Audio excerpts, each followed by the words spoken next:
அனைவருக்குமே வணக்கம். சற்று முன் கிடைத்திருக்கக்கூடிய ஒரு மிக மிக முக்கியமான செய்தி ஒன்று வெளியாகி உள்ளது.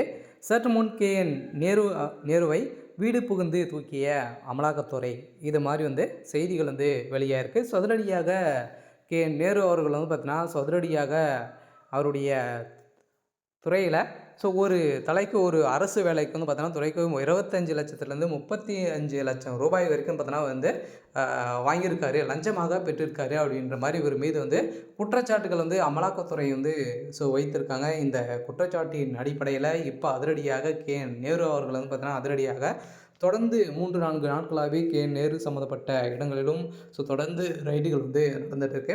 இந்த ரைடின் அடிப்படையில் இப்போ அதிரடியாக இன்று காலை KN நேரு அவர்கள் பார்த்தீங்கன்னா வீடு புகுந்து தூக்கிய சம்பவம் பெரும் பரபரப்பை ஏற்படுத்தியிருக்கு.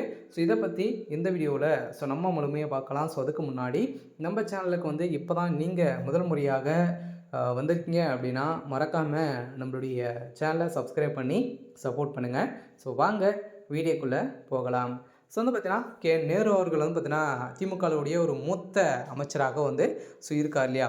இவர் பார்த்தீங்கன்னா அவருடைய துறையில் இருக்கக்கூடிய அரசு வேலைக்காக இருக்கக்கூடிய அரசு வேலைக்கு ஒவ்வொரு தலைக்கும் பார்த்தீங்கன்னா தலா 35 லட்சம் ரூபாய்க்கு மேலே லஞ்சமாக பெற்றிருக்காரு அப்படின்ற மாதிரி அமலாக்கத்துறை இவர் மீது குற்றச்சாட்டுகள் வைத்திருக்காங்க. இந்த குற்றச்சாட்டின் அடிப்படையில் தொடர்ந்து அவருடைய வீடு இவர் சம்மந்தப்பட்ட அனைத்து இடங்களிலுமே ரைடுகள் நடந்துகிட்டு இருக்குது. இந்த ரைட்டின் அடிப்படையில் KN நேரு அவருடைய கதை ஒட்டுமொத்தமாக முடிய போகுது. பார்த்தீங்கன்னா எக்கச்சக்கமான பணங்கள் ஊழல், மெகா ஊழல் நடந்திருக்கு அப்படின்றத இப்போ நிரூபணமாயிருக்கு. இப்போ KN நேரு அவர்களுடைய வீட்டிலும் பார்த்தீங்கன்னா அதே மாதிரி அவருடைய உறவினர்கள், அவருடைய மகன் அனைவருடைய வீட்டிலும் ரைடுகள் நடந்திருக்கு. இவர் பார்த்தீங்கன்னா KN நேரு அவர்கள் இப்போ டெல்லியை தூக்கியிருக்காங்க.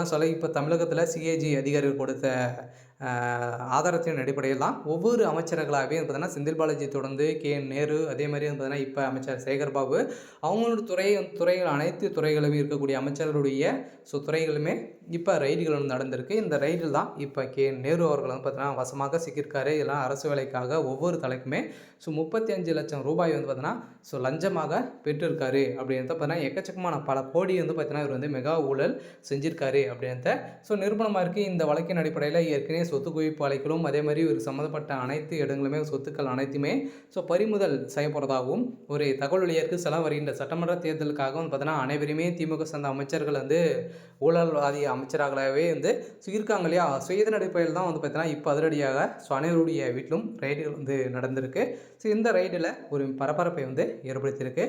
ஓகே. இன்னைக்கான அப்டேட் இதுதான். மறக்காமல் நம்மளுடைய சேனலை சப்ஸ்கிரைப் பண்ணி சப்போர்ட் பண்ணுங்கள். தேங்க்யூ.